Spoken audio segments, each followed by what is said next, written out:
NBA trade deadline was Wow. absolutely insane. Yeah, I didn't think it was going to be as big. I thought James Harden might be moved. I'm kind of surprised Ben Simmons was in the trade, to be honest. But if you haven't heard, if you live under a rock, if you live in non-Wi-Fi area, James Harden was traded from the Nets to the Philadelphia 76ers in exchange for Seth Curry, Andre Drummond, future first round pick, two future first round picks. two future first round picks. So overall, I feel like, I don't know, we'll talk about it, but this was a huge deal. This was a huge thing. And I actually tweeted about it earlier. So, Cody, I'll let you go first. But your thoughts on this trade and maybe like who won this trade? So early on, my thoughts are I didn't even think this was going to get done. There was a lot of conflicting reports, even amongst all the ESPN analysts and experts, where some were saying there's talks going on, some were saying there aren't talks going on. That the Nets were prepared to just look into trading James Harden in the summer because James Harden wanted to stay. The Sixers were planning on just holding on to Ben Simmons for the rest of the season and going in the summer with looking for another trade partner when more teams were able to get into the bid. And then all of a sudden, we wake up and basically the trade happens between the Sixers and the Nets. And in my opinion, I think the Nets got better. I mean, I think it's hard to replace a player like James Harden. I think he's a phenomenal all-star player, no doubt a superstar. I mean, look how great he was on the Houston Rockets. You can make an argument that he didn't get going in Brooklyn because there's a lot of other kind of pieces in there. And plus that organization is just kind of disorganized with how, Kyrie Irving's playing part-time. KD, just got injured recently. Steve Nash, second-year coach, is just still kind of getting a feel for everything.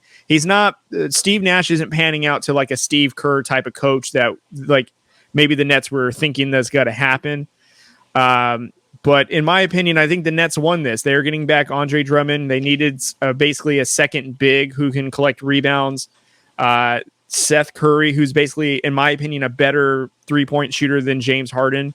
And then you get Ben Simmons, who's a huge defender, plays the guard, can handle the ball, so it takes pressure off of KD. So, when you got Ben Simmons posting up or going to the lane and kicks it out to KD, who's another 7-footer that can pull up from 30 and just nail it every single time. I mean, that's a dangerous combination. And then let's just hypothetically say that Nets play as somewhat of a small ball where they have, Curry, Kyrie Irving, KD, Ben Simmons, and whoever plays the 5 or whatever position that's open. That's a pretty dangerous lineup because you got shooters and they're all tall, lengthy. They can all rebound.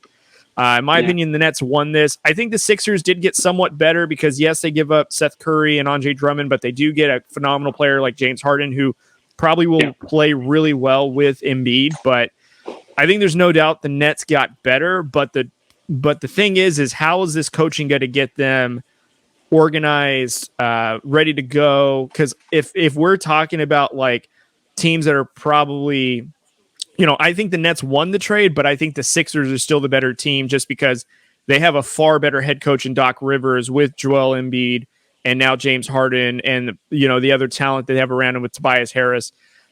I still think the 76ers are a better team, but I think the Brooklyn Nets, won the trade. But initial reactions are like, holy cow, what the heck is going on? And then also too, Lakers, what are we doing? It's at the same time.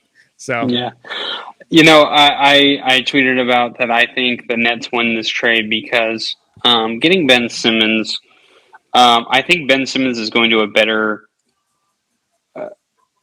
situation for himself. If that makes sense. In the Sixers, he had to be a focal point. If it wasn't Joel Embiid, it had to be him. Now he's going to a situation where KD is the primary shooter. Joel Embiid, he was a good shooter, but he had to kind of go more inside most of the time. And every now and then he'd, pop out for a 3 or, a long 2 or whatever it may be. With KD, he can shoot it from anywhere.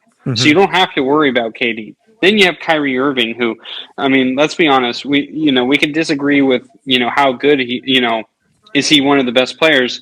I mean, we can debate that another day, but Kyrie Irving in itself, he's a great shooter. He's a great finisher, great ball handler. I mean, he's a great player.